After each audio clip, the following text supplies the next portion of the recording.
चंपत राय ने लेटर बम फोड़ा है। अनिल मिश्रा तो फंसे ही, लेकिन एसबीआई के बैंक मैनेजर गोविंद मिश्रा को भी चंपत राय ने चपेटे में ले लिया। जी हां, बिल्कुल सही सुन रहे हैं आप। अयोध्या चंदा चोरी मामले का आज पूरा जिक्र इस वीडियो में।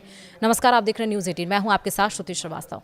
चंपत राय ने मौन व्रत रखने से पहले एसआईटी को एक लेटर लिखा, जिसमें उन्होंने अनिल मिश्रा पर भी आरोप लगाए। वहीं SBI bank manager Govind Mishra की कार्यशैली को लेकर सवाल उठाया है।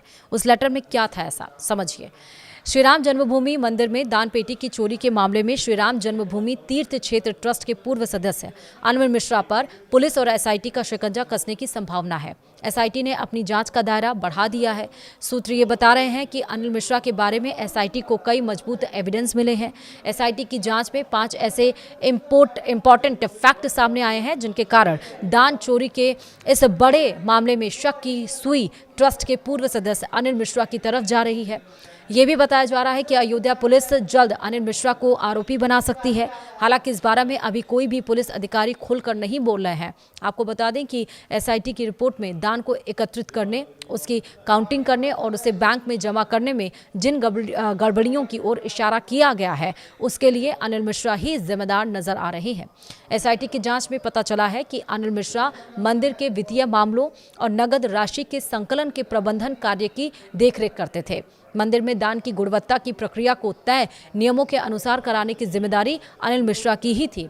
स्टेट बैंक ऑफ इंडिया के साथ मिलकर दान की गणना के जो नियम तय किए गए थे, उसमें ट्रस्ट की ओर से प्रतिनिधि अनिल मिश्रा थे। गणना प्रक्रिया की पुख्ता व्यवस्था बनाए रखने की पूरी जिम्मेदारी अनिल मिश्रा की थी। ये भी कहा जा रहा है कि दान काउंटिंग करने वाले कर्मचारियों की ड्रेस, बायोमेट्रिक अटेंडेंस और उनकी तलाशी वगैरह के लिए बनाए गए नियम अनिल मिश्रा ने ही शिथिल कर दिए थे। चर्चा तो इस बात की भी है कि गणना केंद्र से दान की चोरी हो रही थी, तो यह संभव नहीं था कि यह अनिल मिश्रा की जानकारी में ना हो। और इन सब के अलावा श्री राम मंदिर ट्रस्ट के पूर्व महासचिव चंपत राय का एसआईटी को दिए गए बयान की कॉपी सोशल मीडिया पर अब वायरल है। इस बयान में चंपत राय ने भी काउंटिंग की व्यवस्था पर सवाल खड़े किए हैं। चंपत राय ने बैंक से साइन किए गए एमओयू का भी जिक्र किया है। नियमों की अनदेखी पर सवाल खड़े हैं और इसके लिए बैंक अधिकारियों को भी जिम्मेदार बताया है। चंपत राय ने पत्र में लिखा कि महोदय, कृपया नीचे लिखा हुआ मेरा बयान अपने रिकॉर्ड में लेने की कृपा करें। धन्यवाद। पत्र में लिखा कि चंपत राय ने लिखा है कि आपके रिकॉर्ड में एक कागज है।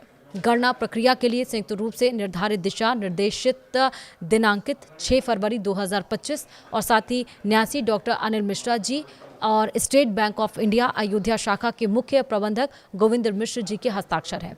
इस पत्र से मैं कदापि सहमत नहीं हूं, मैं इसे अस्वीकार करता हूं। इसके बाद चंपत राय ने लिखा कि यद्यपि इसमें लिखा है कि इसकी प्रतिलिपि महासचिव श्री राम जन्मभूमि तीर्थ क्षेत्र को भेजी गई है, मुझे तो इस दिशा निर्देश पत्र की जानकारी 13 जून 2026 को अपने अकाउंट ऑफिस से प्राप्त हुई। गणना संबंधी सभी लिखित दस्तावेज अकाउंट ऑफिस ने मुझे उपलब्ध कराए। इस पर मेरे हस्ताक्षर नहीं है। और इसके बाद चंपत राय ने पत्र में हस्ताक्षर को लेकर सवाल खड़े करते हुए लिखा कि अगस्त 2020 से जून 2026 तक जितने भी अनुबंध हुए, उन सभी पर केवल मेरे और संबंधित दूसरे पक्ष के प्रमुख अधिकारी के हस्ताक्षर हैं।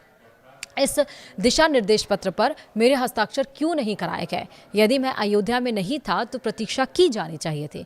इसके बाद चंपत राय ने बैंक के साथ एमओयू को लेकर सवाल खड़े किए, जिसमें लिखा है कि बैंक के साथ 9 फरवरी 2024 को एक एमओयू लिखा गया।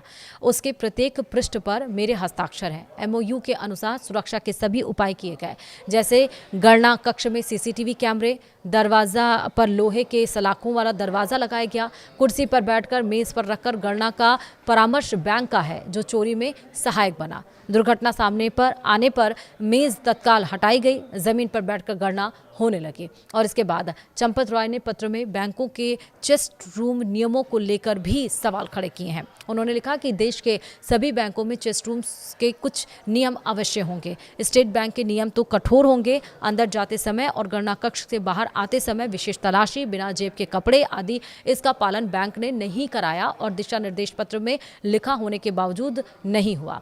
बैंक ने सबसे पहले जो कपड़े दिए उसमें जेब थे। ठीक है, बैंक के वरिष्ठ अधिकारी बताएंगे कि चेस्ट रूम के नियमों के पालन में ढिलाई कैसे हो गए। मेरा विचार है कि बैंकों में चलने वाले नियमों की पूर्ण अनदेखी की गई है। शायद बैंक के उच्च अधिकारियों को भी इस दिशा निर्देश पत्र की कोई जानकारी नहीं होगी, अन्यथा किसी स्तर पर तो भूल पकड़ में आती ही। इसके अलावा चंपत राय ने एसआईटी के अपने पत्र के जरिए जानकारी देते हुए बताया कि बैंक ने गणना के लिए जिन युवकों का चयन किया उन्हें हाउसकीपिंग स्टाफ के रूप में रखा है। क्या यह उचित है? मेरे विचार से कदापि नहीं। इसी कारण मेरा विचार है कि बैंक के वरिष्ठ अधिकारियों को शायद कुछ भी पता नहीं है। बता दें कि इससे पहले चंपत राय ने अपना बयान सोशल मीडिया पर जारी किया था और कहा था कि एसआईटी जांच पूरी होने के बाद वो पूरे मामले पर अपनी प्रतिक्रिया देंगे और इसीलिए अब प्रतिक्रिया सामने आई है। तो हो सकता है कि अब अनिल मिश्रा को गिरफ्तार किया जाए पूछताछ के लिए और एसबीआई के उस मैनेजर को भी जिसके ऊपर चंपत राय ने पूरा स्टेटमेंट दिया है। फिलहाल वीडियो में इतना ही।